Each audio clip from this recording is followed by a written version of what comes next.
नमस्कार, आप देख रहे हैं न्यूज 18। मैं हूं आपके साथ मेनका चौधरी और इस बुलेटिन की शुरुआत कानपुर से आ रही है खबर के साथ, जहां पर शातिर चोरों ने चोरी की एक वारदात को अंजाम दिया, उसका वीडियो बनाया, उसे वायरल किया।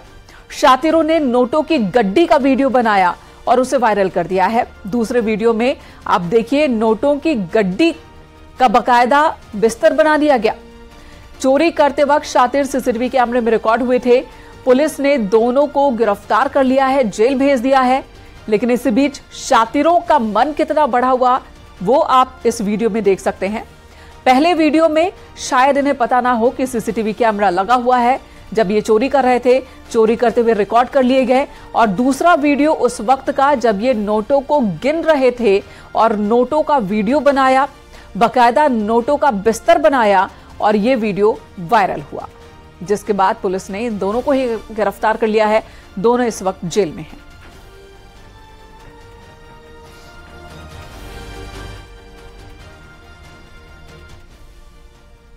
और देवरिया कांड से जुड़ी आज की बड़ी खबर, यूपी के सभी 75 जिलों के अधिकारियों की बैठक बुलाई गई। देवरिया कौशांबी की घटना पर वीडियो कॉन्फ्रेंसिंग के जरिए सभी अधिकारियों को जोड़ा गया। इस बैठक में जमीन विवाद, चकबंदी, पैमाइश को लेकर पुलिस प्रशासन की वीडियो कॉन्फ्रेंसिंग हुई है। चीफ सेक्रेटरी, डीजीपी, प्रमुख सचिव गृह, special DG law and order इस बैठक का हिस्सा बने। सभी जिलों के डीएम, कप्तान, कमिश्नर, पुलिस कमिश्नर भी मीटिंग का हिस्सा थे।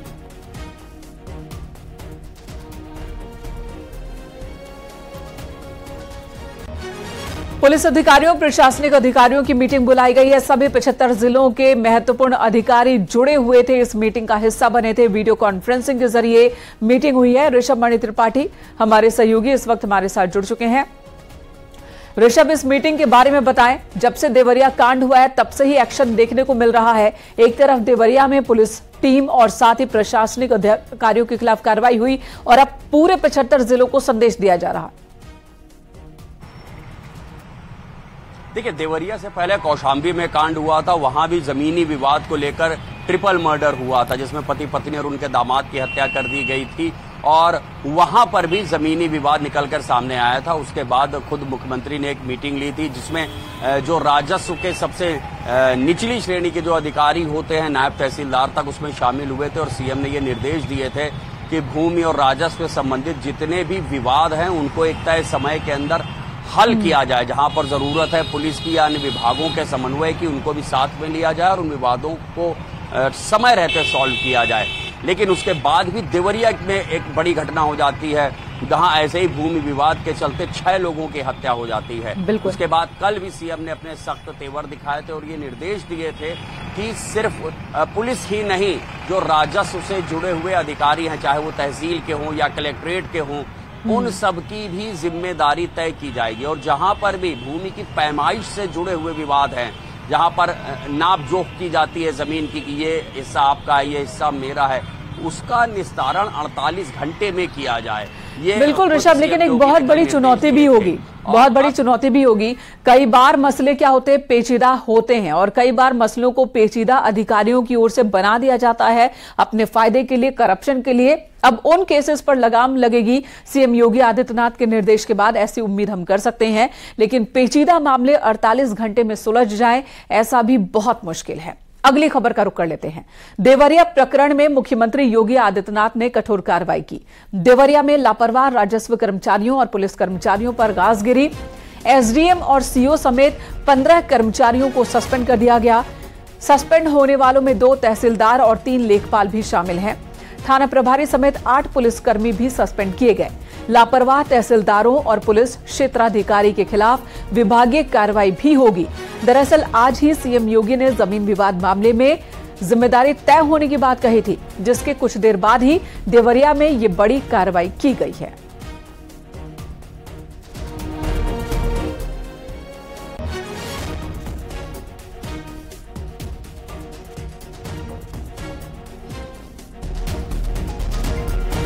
इधर सीएम योगी ने दीपावली से पहले सड़कों को गड्ढा मुक्त करने के निर्देश दिए हैं। मुख्यमंत्री ने पीडब्ल्यूडी और नगर निगम को सड़कों को गड्ढा मुक्त करने के निर्देश दिए और इसके अलावा त्योहार सीजन में बिजली कटौती से लोग परेशान ना हो, इसे लेकर भी मुख्यमंत्री ने बिजली व्यवस्था को दुरुस्त करने के निर्देश दिए। सीएम योगी ने स्पष्ट निर्देश दिया कि लोकल फॉल्ट की वजह से बिजली आपूर्ति बाधित नहीं होनी चाहिए।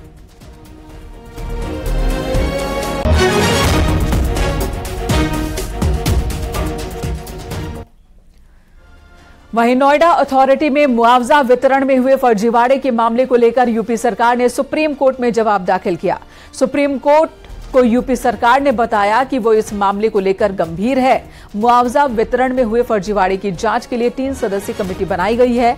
सुप्रीम कोर्ट ने यूपी सरकार से जांच कर 2 हफ्ते में रिपोर्ट मांगी है। दरअसल पिछली सुनवाई में नोएडा अथॉरिटी के खिलाफ सुप्रीम कोर्ट ने तल्ख टिप्पणी की थी। अथॉरिटी में मुआवजा वितरण में हुए फर्जीवाड़े से जुड़े एक मामले की सुनवाई करते हुए सुप्रीम कोर्ट ने कहा था कि नोएडा अथॉरिटी के 1-2 अधिकारी इस फर्जीवाड़े में शामिल नहीं है, बल्कि अथॉरिटी का पूरा सेटअप ही मिला हुआ है, करप्ट है।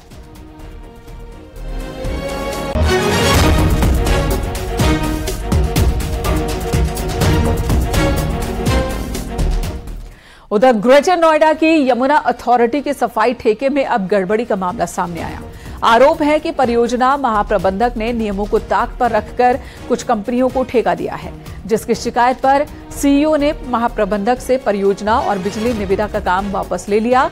साथ ही सीईओ डॉक्टर अरुणवीर सिंह ने जांच कमेटी गठित कर एसीईओ को मामले की जांच की जिम्मेदारी दी है।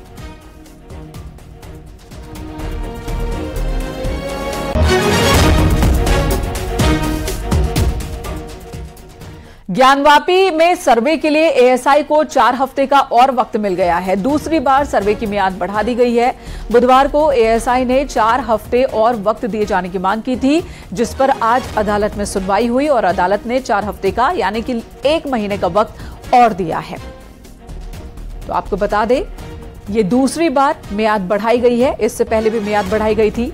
सबसे पहले 8 हफ्ते का वक्त दिया गया था, फिर 8 हफ्ते का वक्त और अब 4 हफ्ते का वक्त और एएसआई को दिया गया है ज्ञानवापी में सर्वे का काम पूरा करने के लिए।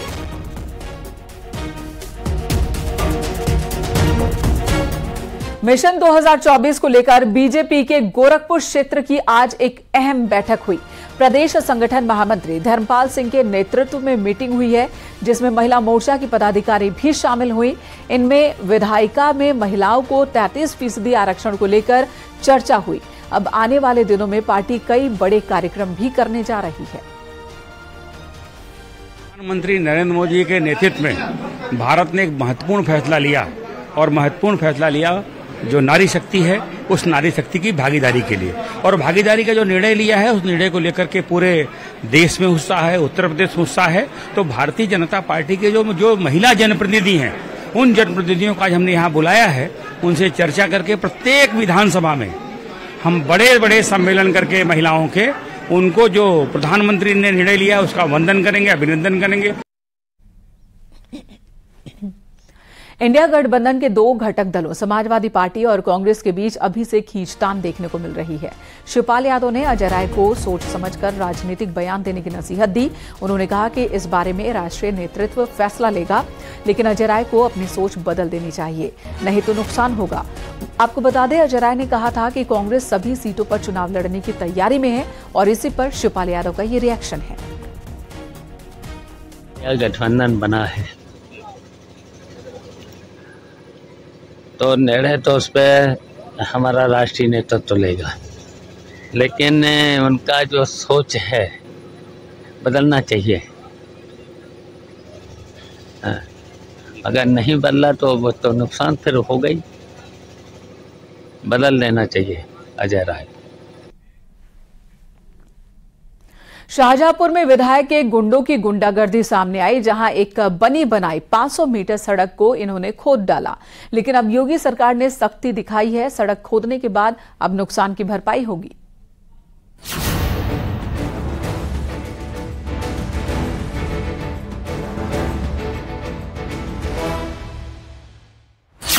न्यूज 18 की खबर का बड़ा असर। विधायक के गुर्गों की गुंडई पर होगा एक्शन। शाहजहांपुर में रोड तोड़ने के मामले में सीएम योगी की सख्ती दिख रही है। अब रोड खोदने वालों से नुकसान की भरपाई होगी। सीएम योगी ने सख्त कार्रवाई का निर्देश देते हुए सड़क तोड़ने वालों से वसूली करने को कहा है। मामला थाना जैतीपुर के बदायूं रोड का है, जहां इस डामर वाली रोड को खोद दिया गया। कटरा के विधायक के गुर्गों पर सड़क खोदने का इल्जाम लगा। करीब 500 मीटर सड़क जेसीबी की मदद से तहस नहस कर दी गई। आरोप है कि विधायक का गुर्गा जगबीर सिंह अपने 15 से 20 समर्थकों के साथ पहुंचा और वहां पर काम कर रहे कर्मचारियों को भद्दी भद्दी गालियां भी दी। कुछ लोगों के साथ तो मारपीट का भी आरोप है। बहस ज्यादा बढ़ गई तो आरोपी ने अपने साथियों की मदद से जेसीबी मशीन से 500 मीटर तक सड़क को खोद डाला, जिससे सड़क पर लगा डामर उखड़ गया। आरोप है कि ठेकेदार से कमीशन की डिमांड की जा रही थी। जब ठेकेदार ने कमीशन देने से मना किया तो जगबीर ने अपने समर्थकों के साथ घटना को अंजाम दिया। दरअसल गोरखपुर की कंपनी सड़क का निर्माण करवा रही है। बताया जा रहा है कि पिछले कई दिन से कमीशन को लेकर विवाद चल रहा था। ठेकेदार कमीशन देने के लिए राजी नहीं था। अब कंपनी के ठेकेदार ने कई धाराओं में आरोपी जगबीर सिंह और उसके समर्थकों के खिलाफ केस दर्ज कराया है। ऐसा पहली बार नहीं है जब कोई सड़क कमीशन खोरी की भेंट चल गई हो। इससे पहले थाना जलालाबाद क्षेत्र में रात के अंधेरे में बनाई जा रही सड़क पर डाले गए पत्थरों को ट्रॉलियों में भरवाकर दबंगों ने उठवा लिया था। फतेहगंज पूर्वी से बदायूं के दातागंज रोड का चौड़ीकरण किया जा रहा है। इस रोड पर करीब 7 किलोमीटर की सड़क का अलग से टेंडर किया गया था। करीब 12 करोड़ रुपए की लागत से 7 किलोमीटर की सड़क पर काम चल रहा है।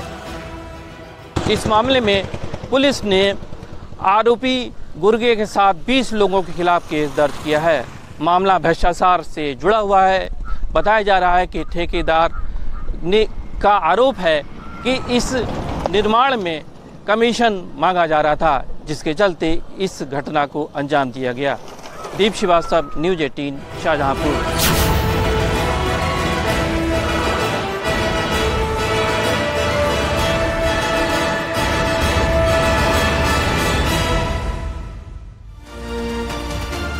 ब्रेक के बाद खबर कानपुर से, जहां आयकर विभाग ने मयूर ग्रुप के 35 ठिकानों पर दबिश दी। जानकारी के मुताबिक करीब 100 से ज्यादा आयकर अधिकारी ने कानपुर के सिविल लाइन, शक्करपट्टी समेत 20 और मध्य प्रदेश के 15 ठिकानों पर कार्रवाई की है। आपको बता दें, मयूर ग्रुप वनस्पति तेल, फूड आइटम्स, पैकेजिंग के व्यापार में शामिल है।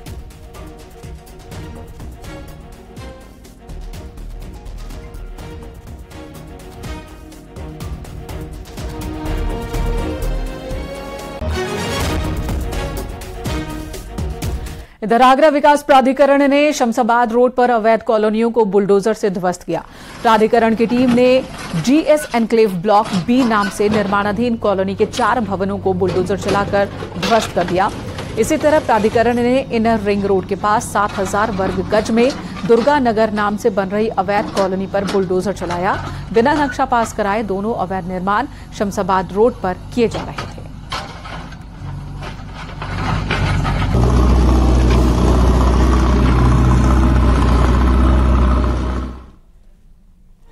मथुरा के वृंदावन इलाके में अवैध कॉलोनी पर मथुरा विकास प्राधिकरण ने बड़ी कार्रवाई की। बताया जा रहा है कि बिना नक्शा पास कराए ही यहां पर अवैध कॉलोनी काटी जा रही थी। प्रशासन ने यहां पर बुलडोजर एक्शन लिया। प्राधिकरण ने वीरी सिंह की श्री श्याम कॉलोनी और मनोज चौधरी की अवैध कॉलोनी को निर्माण के दौरान ही ध्वस्त कर दिया। दोनों आरोपी लोगों को गुमराह कर अवैध रूप से यहां पर फ्लैट बेच रहे थे।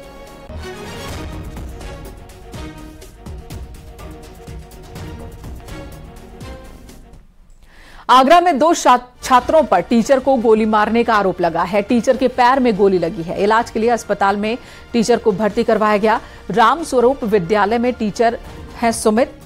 छात्र तरुण और उत्तम पर गोली मारने का आरोप है।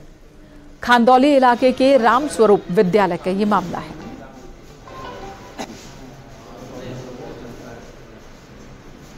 ये 2 छात्र हैं, तरुण और उत्तम। तरुण पुत्र अजीत सिंह है, उत्तम पुत्र राजेंद्र सिंह। इन्होंने इसे कोचिंग के बाहर बुलाया और जान लेने की नीयत से उन पर फायर किया तो उनके बाएं पैर में लगी। उनको तत्काल इलाज के लिए भेजा गया है। और पूछताछ के क्रम में यह पता चला है कि जो वादी ने बताया है कि छोटे भाई हैं योगेंद्र, इससे तरुण की सुबह फोन पर कुछ बात हुई थी, तो उसको लेकर के ही नाराजगी चल रही थी। इस क्रम में हमने टीमें लगा दी थाना स्तर से, एसीपी स्तर पर, और अपने सिविल सर्विलांस टीम भी लगाई गिरफ्तारी के लिए। इधर मथुरा के झंडीपुर गांव में शहीद बबलू सिंह के स्मारक पर आर्मी का टैंक रखा गया। शहीद बबलू सिंह के सम्मान में स्मारक पर सेना का T-55 टैंक रखा गया। टैंक के मथुरा पहुंचने पर लोगों ने पटाखे जलाए, खुशियां मनाई।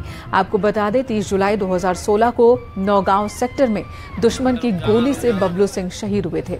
6 घंटे तक एनकाउंटर चला था। शहीद बबलू सिंह ने 4 आतंकियों को मार गिराया था और इसके बाद देश के लिए सर्वोच्च बलिदान दिया। उनकी इस बहादुरी, अदम्य साहस और कर्तव्य के प्रति निष्ठा को देखते हुए भारत सरकार ने उन्हें मरणोपरांत सेना मेडल से सम्मानित किया था।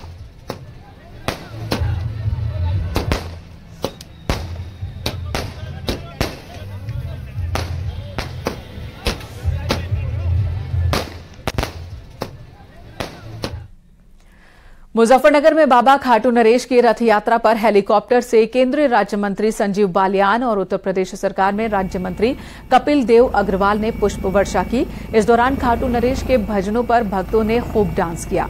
आपको बता दें बाबा खाटू नरेश के मंदिर से आज बाबा खाटू नरेश की रथ यात्रा का आयोजन किया गया था।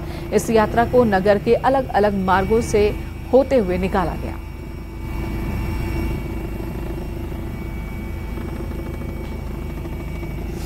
या मुजफ्फरनगर में श्याम परिवार, सुखी परिवार यानी श्याम भक्त यानी बाबा खाटू नरेश के भक्त, उन सब ने मिलकर के एक शानदार आयोजन पुष्प वर्षा का यहाँ पर किया है। डॉक्टर संजीव बालियान जी जो हमारे भारत सरकार मंत्री हैं, हमारे द्वारा और सभी भक्तों के द्वारा पुष्प वर्षा की गई है और निश्चित रूप से बहुत ही प्रसन्नता का विषय है। एक शानदार शोभा यात्रा खाटू नरेश की यहाँ पर आज शहर में निकल रही है, उससे पुष्प वर्षा हुई है और परसों यहाँ पर एक शानदार कीर्तन का आयोजन होगा। सभी को बहुत बधाई, सभी को शुभकामनाएं। अयोध्या में राम जन्मभूमि तीर्थ क्षेत्र ट्रस्ट ने निर्माणाधीन रामलला के गर्भगृह में ध्वज की आरती उतारी, जिसका वीडियो पहली बार जारी किया है। भगवान रामलला के जन्म स्थान पर हर दिन सुबह और शाम आरती होती है। निर्माणाधीन मंदिर के गर्भगृह में प्रतिदिन रामलला के पुजारी इस आरती को संपूर्ण करते हैं, जिसके बाद भोग लगाया जाता है।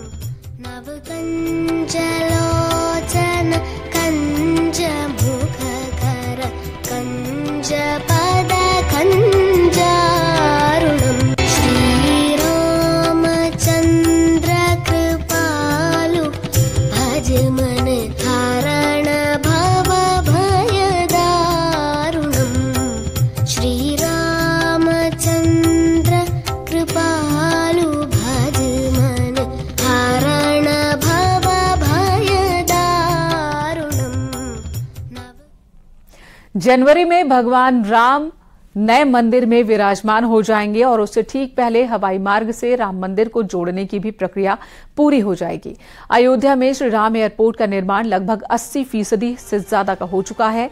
नवंबर तक इसे पूरा करने का लक्ष्य रखा गया है। दिसंबर तक एयरपोर्ट से घरेलू यानी कि डोमेस्टिक उड़ान शुरू हो जाएंगी, जिसके लिए लाइसेंसिंग प्रक्रिया भी नवंबर से शुरू होगी। फिलहाल 85% से ज्यादा भगवान राम की नगरी में बनाए जा रहे श्री राम एयरपोर्ट के टर्मिनल इमारत का काम भी हो चुका है। जिलाधिकारी अयोध्या ने बताया कि श्री राम एयरपोर्ट का प्रथम चरण का काम लगभग पूरा हो चुका है। फर्स्ट फेज का निर्माण लगभग कंप्लीशन की स्थिति में है। एयर स्ट्रिप और रेसा प्लस आपका नाइट लैंडिंग फैसिलिटी का काम कंप्लीट हो चुका है और टर्मिनल बिल्डिंग का काम 85% कंप्लीट हो गया है और एक एप्रन जो कंप्लीट हुआ है जिसमें 4 एयरक्राफ्ट की लैंडिंग की फैसिलिटी है जो कंप्लीट हो चुका है। एक एप्रन और हम लोग बना रहे हैं जिसमें 4 एयरक्राफ्ट की लैंडिंग की फैसिलिटी और होगी, वो भी अक्टूबर तक कंप्लीट हो जाएगी। नवंबर तक हमारा फिनिशिंग वर्क कंप्लीट होगा इसमें जो terminal building plus second apron का।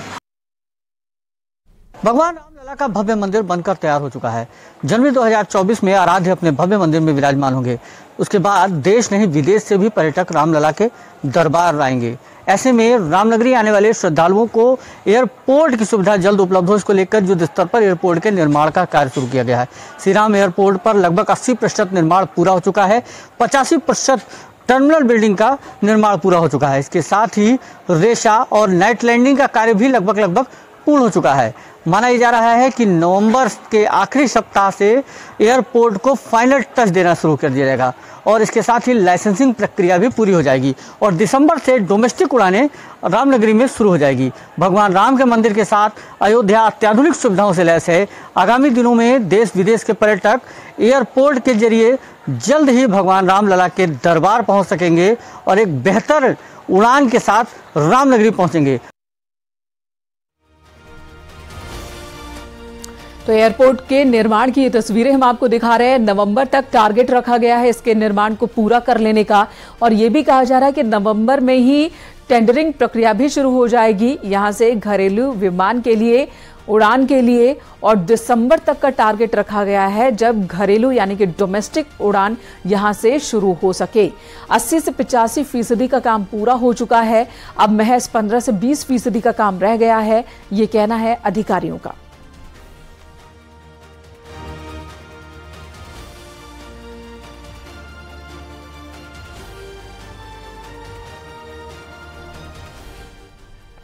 उधर मऊ में पुलिस और शातिर चोरों के बीच एनकाउंटर हुआ, जिसके बाद पुलिस ने 6 शातिर चोरों को गिरफ्तार किया। पुलिस ने इनके कब्जे से 2 तमंचा, 2 बाइक, 25,000 रुपए बरामद किए हैं। चोरों की निशानदेही पर 10 लाख रुपए कीमत की सोने और चांदी के गहने बरामद किए गए। हड़हुआ 4 लेन के पास एनकाउंटर हुआ।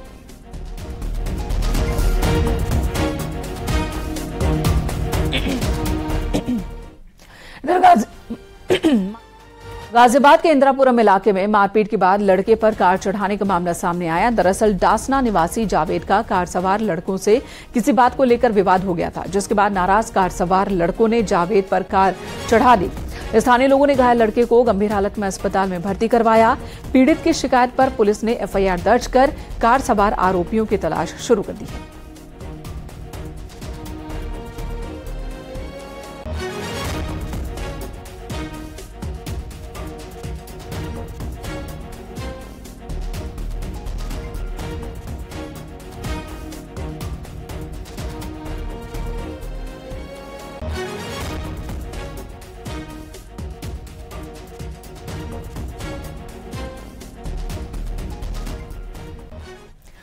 हमीरपुर के मोहदा इलाके के एक मदरसे में 2 मौलानाओं के बीच मारपीट का वीडियो सामने आया है। मामूली बात को लेकर 2 मौलानाओं में विवाद हो गया, जिसके बाद आप इस वीडियो में भी देख सकते हैं कि एक मौलाना ने दूसरे दिव्यांग मौलाना को कई बार थप्पड़ जड़े, उसकी पिटाई कर दी बेरहमी से। सीसीटीवी कैमरे की ये फुटेज है। पुलिस की माने तो मामले में किसी भी पक्ष की ओर से अभी तक शिकायत दर्ज नहीं करवाई गई है। वीडियो को स्वतः संज्ञान में लेकर पुलिस जांच कर रही है।